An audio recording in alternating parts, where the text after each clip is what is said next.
The sun was sinking low when Caleb Ransom left the ranch for the last time. 300 acres of hard land, dust, sagebrush, and fences that once marked a life's work now belonged to another man.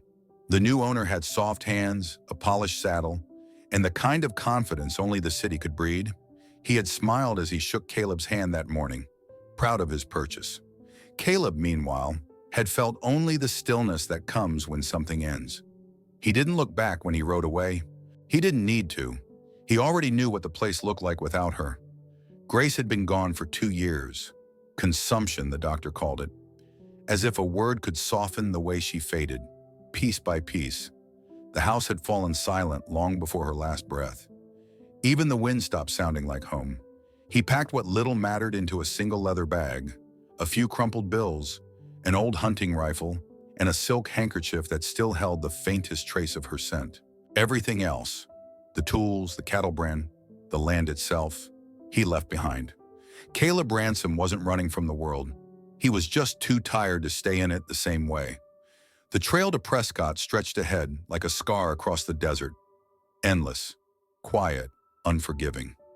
The sky was a hard blue, the kind that made a man feel small beneath it. Each hoofbeat of his horse echoed his thoughts, steady, hollow, and uncertain. He didn't know what waited in Prescott. A room to rent, maybe. A place to forget, somewhere with enough whiskey and distance to keep the memories quiet. As he rode, the desert changed colors, from gold to red to gray. The scent of dust filled his lungs, dry and sharp. He passed old cattle bones bleached white by the sun, the last reminders of lives that once mattered to someone. Caleb wasn't a young man anymore. His shoulders still carried the strength of work, but his eyes had that dull shine of someone who'd seen too much of life unravel. Every step his horse took felt like a slow exhale he'd been holding for years. When the light began to fade, he stopped near a ridge to rest. The silence pressed in, heavy as the heat, the kind of quiet that makes a man start hearing ghosts. That was when it came. A scream. A woman's voice, sharp and distant, cutting across the wind like a snapped fiddle string. Caleb froze, listening. It came again. Higher, thinner, desperate. Somewhere across the dunes, past the line of dry mesquite trees. He straightened in the saddle, eyes narrowing toward the sound. His horse shifted beneath him, uneasy. He could have ignored it. The smart thing would have been to ride on, mind his own business. Men who stopped for strangers in this country often ended up dying for them, but old habits die harder than fear. He sighed, brushed the dust off his coat, and checked the rifle strapped to his saddle. The metal was dull, worn from years of use, but it still fired true when it needed to. For a long moment, he stared at the dark horizon, the wind tugging at the brim of his hat. Then he turned his horse. The desert stretched before him, vast, endless, and waiting. He didn't know who was screaming or why, but as he kicked his horse forward, he felt something he hadn't in years, a pulse of purpose, faint but real. That single decision, to turn back instead of riding away, would change everything. Caleb Ransom didn't know it yet, but the woman whose voice cut through that dying light would lead him into a story that would burn away what was left of the man he'd been. And for the first time since his wife's death, the wind began to sound like home again. The desert held its breath. Caleb Ransom rode toward the sound that didn't belong. A cry torn from the wind, sharp and human. The sun was still high, turning every ridge into a mirage, every shadow into a trick. But the cry came again, faint and broken by the gusts. He urged his horse forward. The trail curved along a low ridge, where the sand dipped into a dry basin dotted with scrub and bones. There below him was chaos. 3 men, rough, sunburned, with the swagger of outlaws, circled a lone Apache woman. Their laughter carried over the wind, the ugly kind that makes a man's stomach tighten. Their horses were tethered nearby, restless and stamping, sensing the violence. Comancheros, slave traders, horse thieves, and killers. Caleb had seen their kind before. The vultures that circled the edges of civilization. The woman stood her ground. Her dress was torn, her hair wild and streaked with dust. She held a knife in one hand, its blade catching the sun, small but steady. One of the men lunged toward her, laughing. She slashed out, catching his forearm. He cursed, and the others howled with delight. Caleb didn't remember reaching for his rifle. His hands just moved. The wood felt rough under his palms, the metal cold and worn smooth from years of use. He swung it up, sighted along the barrel, and for the first time in years, his pulse slowed instead of racing. The first shot cracked the air apart. It hit the man who'd been laughing, threw him back into the sand, his laughter replaced by silence. The other two spun around, eyes wide. The woman didn't wait. She lunged at the one nearest her, driving the knife into his throat. He staggered, choking on his own blood before falling to his knees. The last man bolted, scrambling toward his horse. He looked back once, face twisted in panic, before vanishing into the dust. The desert went quiet again. Only the wind moved, dragging thin trails of sand over the bodies. Caleb lowered his rifle slowly, breathing hard. The echo of the gunfire still rang in his ears, but underneath it, there was something else. The old ache he thought he'd buried years ago. He dismounted carefully, boots crunching on the gravel. The woman was on her knees now, knife still in hand, her chest rising and falling fast. She looked at him as if weighing whether he was another enemy. "You're safe," he said, though his voice came out rough and uncertain. She didn't answer. Instead, she stood, her knife glinting in the light. Caleb stopped where he was, raising his empty hand. "I'm not here to hurt you." For a long moment, the only sound was the whisper of wind through the canyon. Then she spoke, her voice steady and low. "Why did you do that?" He blinked, taken aback. "Do what?" "Kill them." He hesitated. It was a fair question. He looked down at the bodies. Men who had chosen their path long before today. "Couldn't ride past it," he said finally. "You could have." Her tone wasn't angry. It was simple truth. Caleb's eyes met hers. They were dark, deep, and unreadable. Not burning with fear or gratitude, but something colder. Something that said she'd seen too much to believe in kindness. "I know," he said quietly. "Guess I forgot how to look the other way." The woman didn't reply. She bent down, pulled her knife free, and wiped it clean on one of the men's coats. Then she walked to the tethered horses, untied one, and slung her small pack over the saddle. Caleb watched her, still unsure whether she was about to ride away or turn the blade on him. She didn't do either. She stopped, glanced back once, and said, "They'll come for their own before nightfall. You should leave." Then she mounted her horse and rode off toward the horizon, the wind lifting her hair like smoke. Caleb stood alone in the basin, the smell of gunpowder fading into the heat. He looked down at his hands, the same hands that had built fences, buried his wife, and now taken 2 lives. The desert had gone silent again, as if erasing what had just happened. But Caleb knew the truth. Some echoes never fade. When the gunfire's echo finally faded, the desert returned to its silence, that deep, unbroken kind that seemed older than sound itself.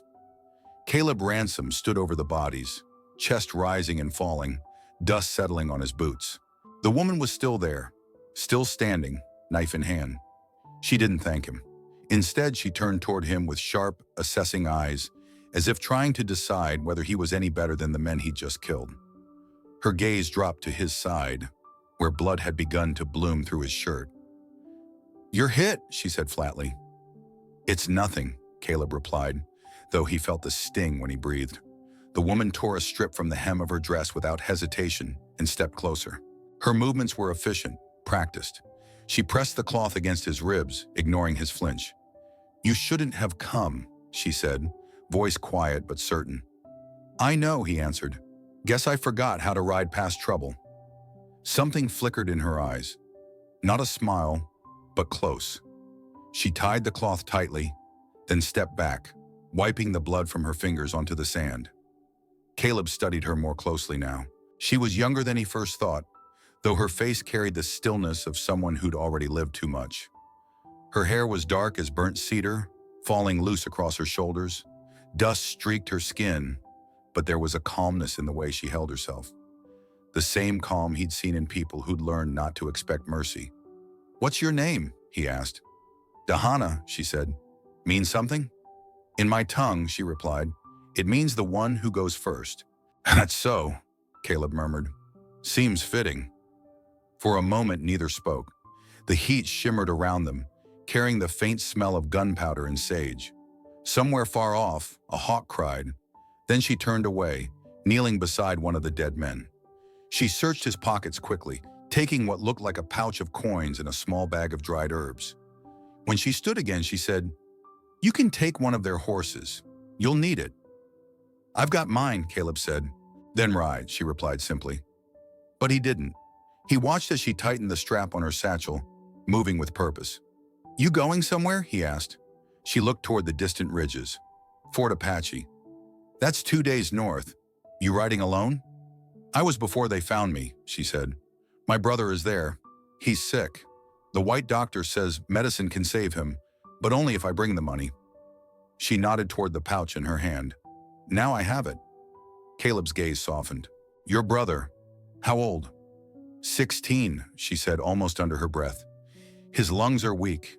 He coughs blood." He nodded slowly. "Consumption." Her eyes flashed. Not surprise, but recognition. He reached into his saddlebag and pulled out some folded bills. "Take this," he said. "It'll buy enough medicine to keep him breathing." Dahana froze, staring at the money. "I don't take charity." "It's not charity," Caleb said. "It's payment for reminding me what it's like to give a damn again." She hesitated, then stepped forward and took the bills, folding them neatly before tucking them into her satchel. Her hands didn't shake. "I'll pay you back." "No rush," he said with a tired smile.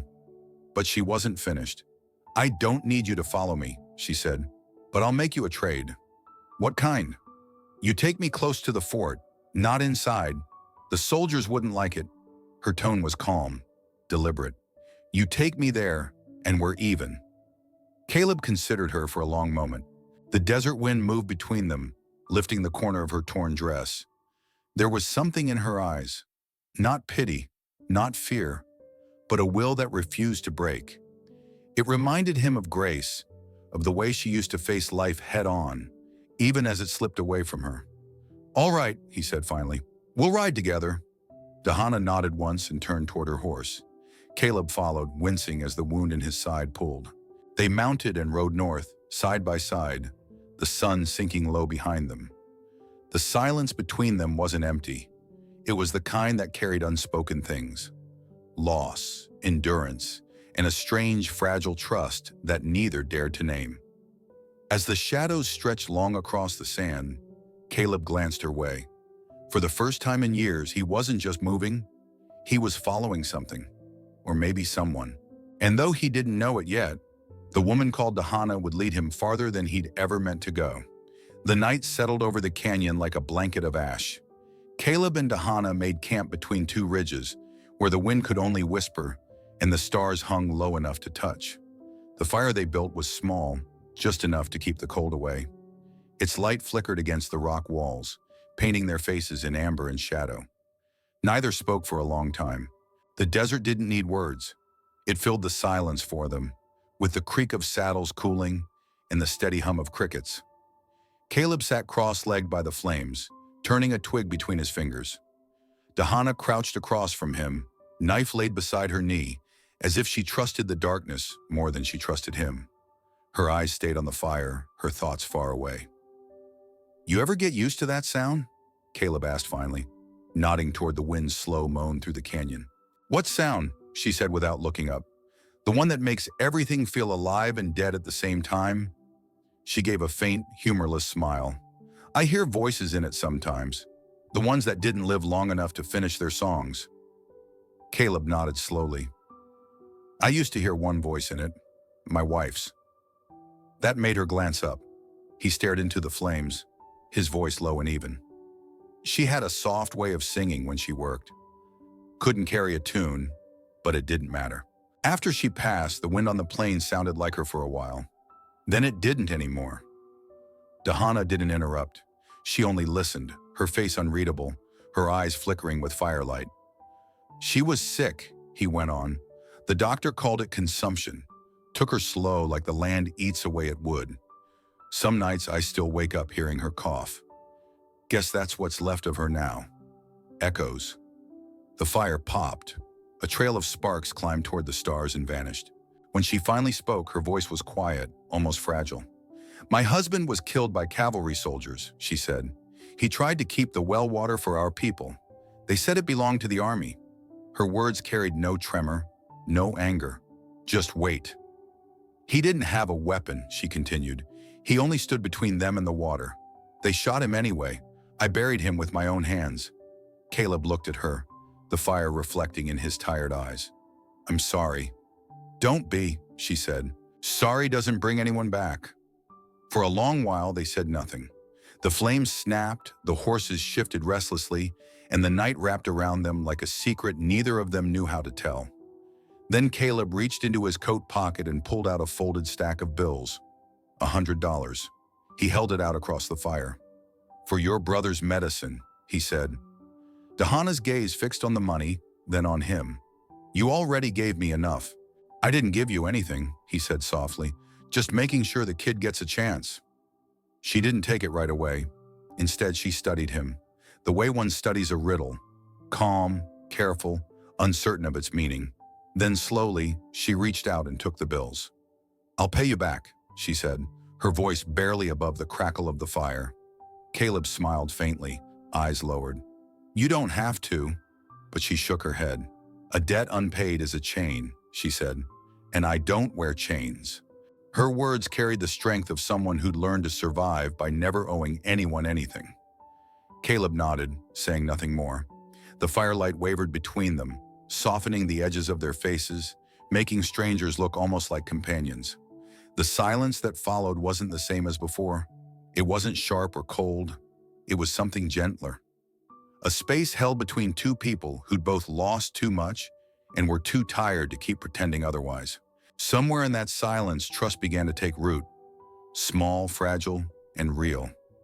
When Caleb finally lay back against his saddle and closed his eyes, he thought he heard her humming, low, distant, and carried by the wind. And for the first time in years, the sound didn't feel like grief. It felt like the start of something that might one day matter again. They rode north under a pale sky that shimmered like hammered tin. Caleb Ransom led his horse through a dry valley littered with bones, long, white remains of cattle that hadn't survived the last drought. Some were scattered in the sand, others half buried, their ribs curling upward like the fingers of dead giants. Dahana rode beside him, her eyes fixed ahead. She didn't speak much on the trail. When she did, her voice blended with the wind, calm and distant. Caleb didn't mind the silence. After years of talking to ghosts, the quiet of another living soul felt almost like company. The sun climbed higher, pressing heat down onto their backs. Sweat traced paths through the dust on Caleb's shirt. He squinted toward the horizon, where the land blurred into light. "Feels like we're riding straight into the sun," he muttered. Dahana's mouth twitched. "You could turn around." "I've done enough of that in my life," he said, and she didn't answer. By noon, they reached the edge of a long ravine. The air was still, too still. Caleb's horse stamped nervously, ears twitching. Then came the sound, the low thud of hooves, steady and deliberate. Out of the heat haze rode 6 men in blue coats, rifles glinting in the light. Cavalry. The lead rider, a young lieutenant with a waxed mustache and the easy arrogance of someone who'd never missed a meal, raised his hand. "Hold there!" Caleb reined in his horse. Dahana straightened in the saddle but kept her eyes down. The lieutenant's gaze moved from Caleb to her, then back again. "Traveling together?" he asked. "Just hired her as a guide," Caleb said evenly. "I'm heading to Prescott. She knows the trails better than I do." The officer's brow furrowed. "You got papers for her?" "Didn't know I needed any," Caleb replied. The lieutenant dismounted, the leather of his boots creaking as he walked closer. His men stayed behind, but their hands hovered near their rifles. "You do now," the lieutenant said. "Territory's not fond of unauthorized natives moving around." Caleb could feel Dahana tense beside him. He kept his expression calm. "Look, Lieutenant, we're just passing through, no trouble here." The officer tilted his head, waiting. Caleb reached slowly into his vest, pulled out a folded $20 bill, and handed it over. "Maybe this will save us all some paperwork." "Mahi." The lieutenant's lips curled into a smirk. He took the bill, tucked it into his pocket without shame. "Fine by me," he said. Then glancing at Dahana, he added with a sneer, "Keep your squaw close, rancher. Wouldn't want her running off." He laughed, mounted his horse again, and motioned to his men.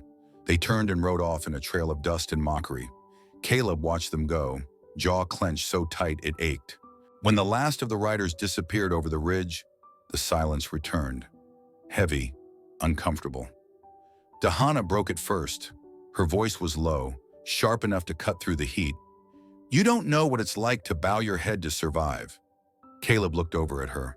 Her face was calm, but her eyes burned with something fierce and tired. "No," he said quietly, "but I know what it's like to bury what you love."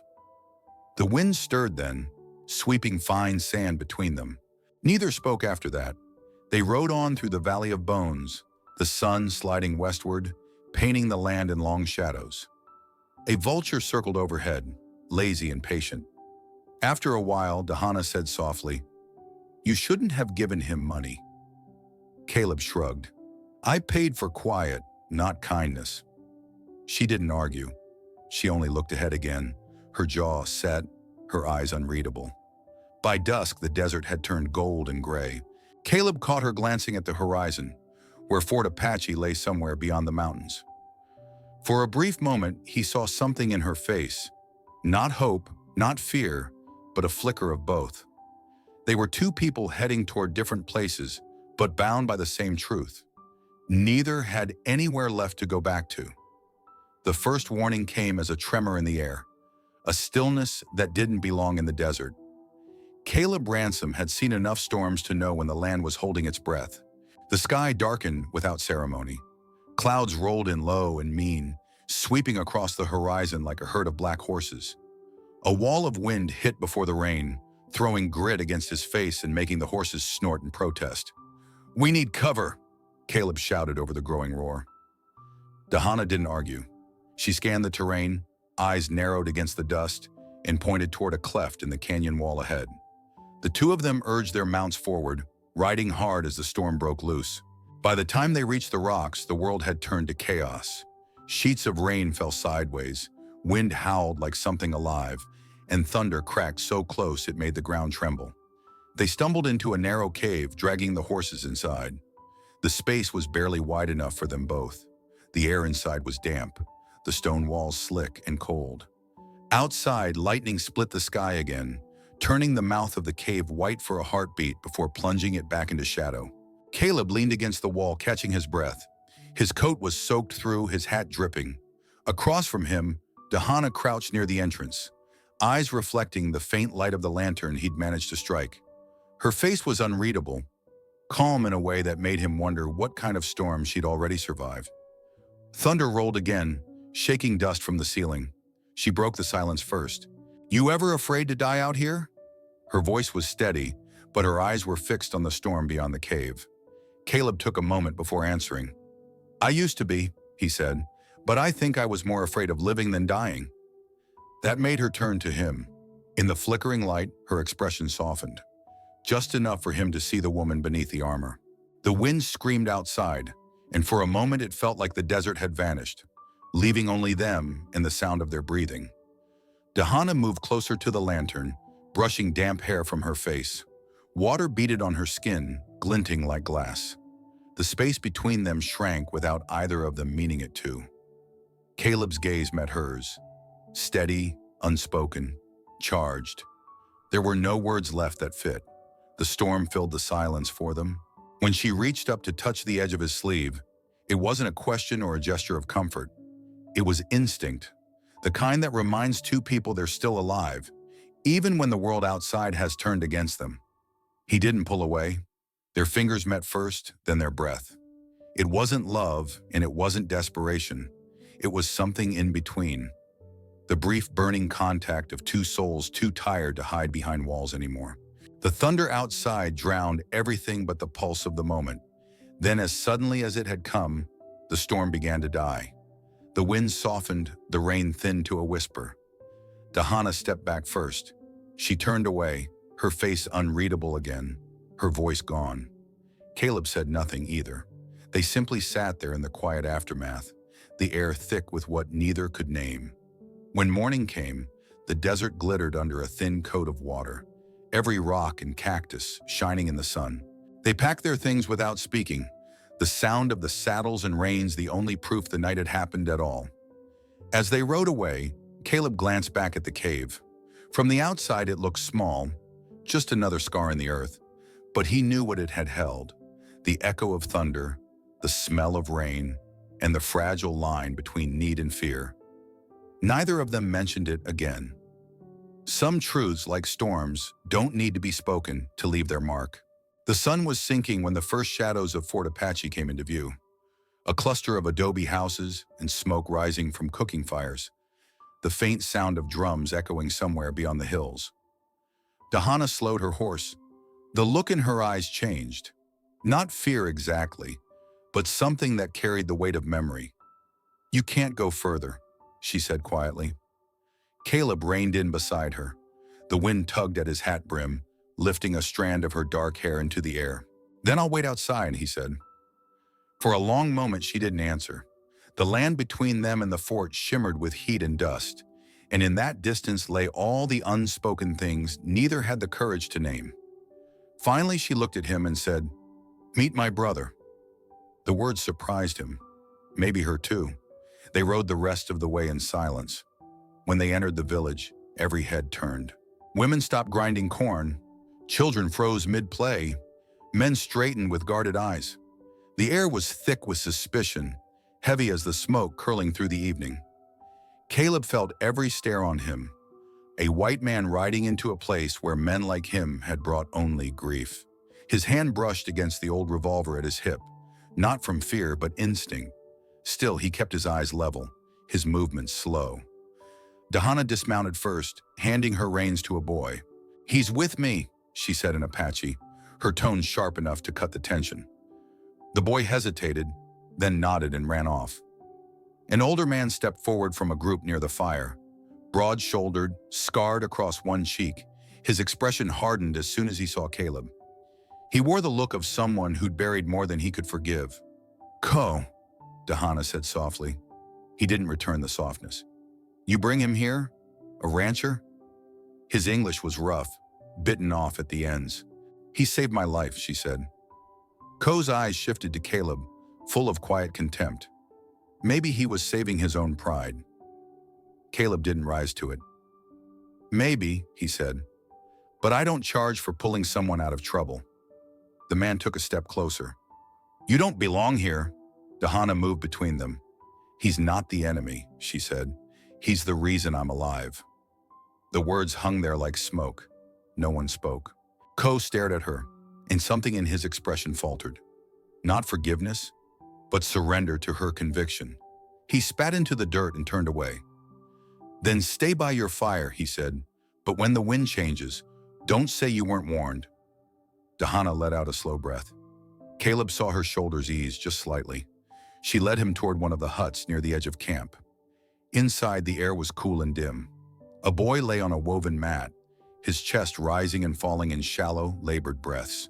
"Naicha," Dahana said softly.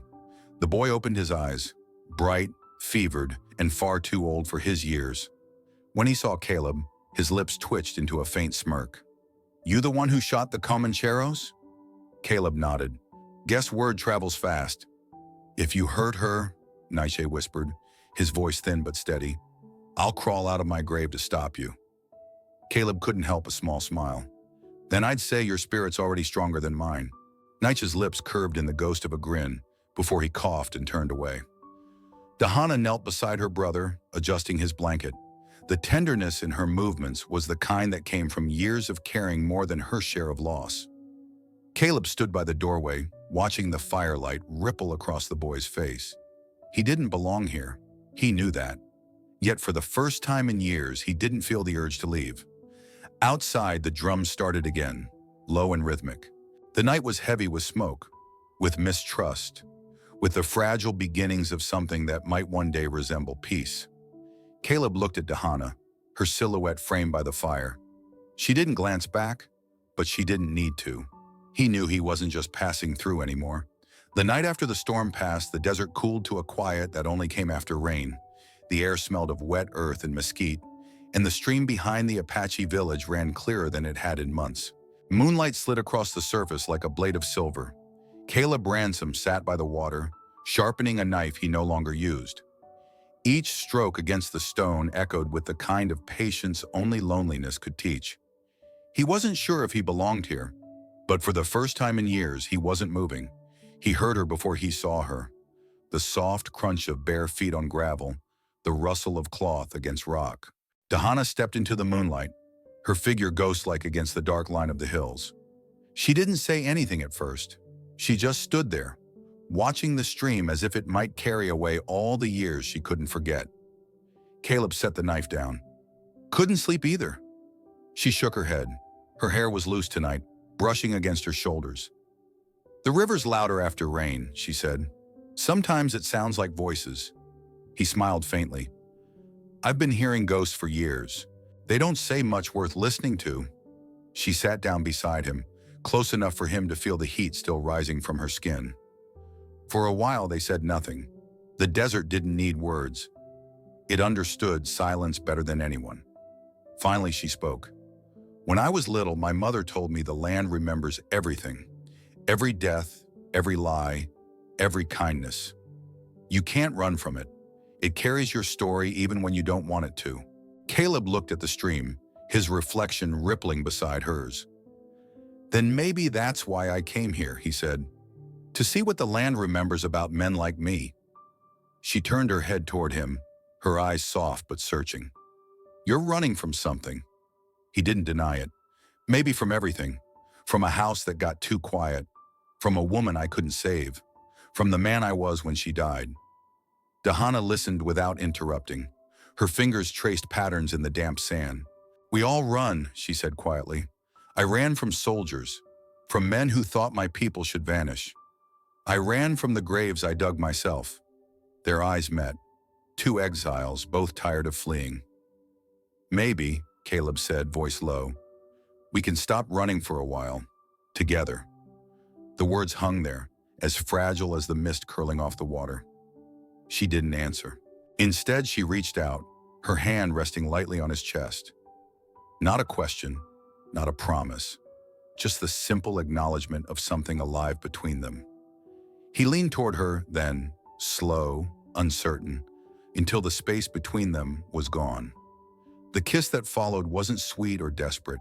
It was quiet, steady, two hearts testing if they still knew how to beat. It wasn't about love or future or forgiveness. It was proof that neither of them had turned completely to stone. When they broke apart, the night didn't change. The stream kept flowing, the crickets kept singing, and the moon kept its distance. But something in them both had shifted. Small, irreversible. Dahana's hand lingered against his cheek. Her voice came soft as breath. I don't love you, but I need you. He didn't flinch. He didn't try to make it more than what it was. He simply nodded, his voice rough with understanding. That's enough. She smiled then, the faintest ghost of one, and looked back at the water. Tomorrow we ride again, she said. He wanted to ask where, but he didn't. The desert had taught him that not all journeys had maps. They sat there until the first light touched the sky, two silhouettes against the river, bound not by promises, but by the quiet mercy of being seen. When she rose to leave, Caleb didn't stop her. He just watched her walk away, her shadow fading into the dawn. The sound of the stream filled the emptiness she left behind. The morning broke cool and clear, the kind of light that made the desert look almost forgiving. Smoke rose from the Apache camp in thin, twisting lines, and the smell of cedar mixed with dust. Caleb Ransom was already awake, tending the horses near the corral when he heard boots on the ground behind him. Ko stood there, broad, silent, the kind of man whose words always came last. His expression was unreadable. We're going to Tucson for medicine, he said flatly. You're coming. Caleb wiped his hands on a rag, studying the younger man for a moment. He didn't need to ask who the medicine was for. All right, he said. Let me saddle up. When he glanced toward Dahana's hut, she was already at the doorway, wrapped in a blanket, her face half hidden by the morning light. She didn't smile, didn't speak, only gave a small nod, a quiet permission that said more than words could. They rode out before the sun was high, 3 riders cutting through the open plains. The land stretched endlessly around them. Red earth, brittle sage, and the far-off shimmer of heat already rising from the horizon. Ko rode ahead most of the way, his posture rigid. Dahana had told Caleb that Ko had once been promised to her before the war, before everything fell apart. Now the 2 men rode side by side in uneasy silence, one haunted by pride, the other by regret. In Tucson, the streets were crowded with soldiers, merchants, and dust-choked wagons. The air smelled of sweat and whiskey. Ko drew attention the moment he dismounted, and Caleb could feel the tension ripple through the bystanders. At the apothecary, the clerk looked up sharply. "We don't sell to—" Caleb cut him off, placing a stack of silver coins on the counter. "You sell to anyone with money. These folks have plenty." The man hesitated, then glanced at the cash and started counting jars. Ko said nothing, but when they stepped back into the sunlight, something in his expression had shifted. Not gratitude, but the faint crack of understanding. They rode home without speaking. When they returned to the camp, Dahana was waiting outside the hut. The boy Naiche lay inside, still pale but breathing easier. She met Caleb's eyes as he handed her the small canvas sack of medicine. "Will it help him?" he asked. Her voice was quiet. "It already has." He nodded. The silence that followed wasn't heavy. It was full, like a field after rain. Days turned to weeks. Naiche recovered slowly, his strength returning with each sunrise. The rhythm of the camp changed, and somehow Caleb became part of it. He mended bridles, broke wild horses, and showed the younger men how to trade without losing their dignity. They were slow to trust him, but the horses trusted first, and that was enough to start. In the evenings, he helped plant corn along the riverbed, his hands in the same soil that had once terrified him. He learned their words, their habits, their way of watching the sky for signs. Each small thing he did began to stitch him back into the world. Sometimes at dusk, he caught sight of Dahana near the stream, her hair loose, her reflection wavering in the fading light. They didn't talk much anymore. They didn't need to. The quiet between them had become a kind of peace. One evening, as the sun dropped low and painted the valley gold, she came to stand beside him at the corral. The horses moved slowly in the fading light, their coats shining like bronze. She looked at him and said softly, "Maybe this land was waiting for you all along." He didn't answer right away. He just watched the horizon, the same horizon he'd once tried to escape. "Maybe," he said finally, "or maybe I was just too stubborn to listen before." She smiled, a rare, fleeting thing, and walked away, her shadow long against the dust. Caleb stayed where he was, the sound of the horses and the wind settling around him. For the first time in years, he didn't feel like a man passing through. He had come to the edge of the world to forget who he was. Instead, he'd found something worth remembering. The rains had passed. For the first time in months, the red soil of the valley turned soft beneath the hooves of horses, and a green haze stretched across the lowlands where corn shoots had begun to rise. The air smelled of wet cedar and smoke from early fires. Caleb Ransom stood at the edge of the field, leaning on a wooden post he had set himself. His hands were rough, darker now from sun and labor. Around him, the Apache fields swayed gently in the morning wind, a sight that carried more peace than he'd known in years. The people no longer stared when he passed. Children ran past him without fear. Old men nodded. He had earned his place quietly, through work, patience, and silence. Beyond the fields, the hills shimmered under the sun, still scarred by the old war trails. Somewhere up there, Dahana was tending to her brother's goats. The wind carried faint echoes of their laughter, mixing with the rustle of young corn. Caleb let the sound settle inside him. It had taken him a lifetime to realize peace didn't arrive all at once. It crept in, one breath, one season at a time. Inside his tent, the old rifle hung above the doorway, oiled but unused. He had cleaned it out of habit, but he hadn't fired it in nearly a year. It was no longer a weapon, just a memory of the man who once believed strength meant survival. He often thought about leaving, about heading west to the coast or north where the rivers ran colder. But each time he packed his saddlebag, the wind reminded him there was nothing out there he hadn't already seen.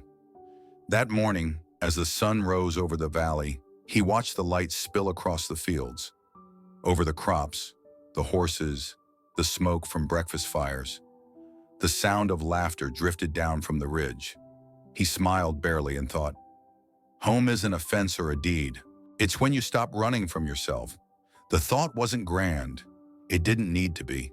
It was simple, like the earth under his boots, steady, forgiving, alive. When Dahana returned that evening, she brought dried herbs and a new woven blanket for his tent. They spoke little as they worked, side by side. She handed him a cup of water from the stream, and he took it with a nod. In the firelight, her face was softer than he remembered. Not from age, but from release. Whatever grief had once tied her to the past seemed lighter now, shared and spent. As night fell, Caleb sat alone outside, listening to the crickets hum through the cooling air. The world felt wide again, but no longer empty. He looked once more at the rifle above his doorway and felt no pride, no regret, only gratitude. It reminded him that once he had chosen not to ride away. Somewhere in the distance, thunder rumbled faintly. Not a storm, just the echo of one. He smiled again and spoke softly into the wind, half to himself, half to the unseen listener who had followed his story this far. If this story means something to you, he said, his voice steady and warm, hit that like button. Maybe it means there's still hope for old fools like me.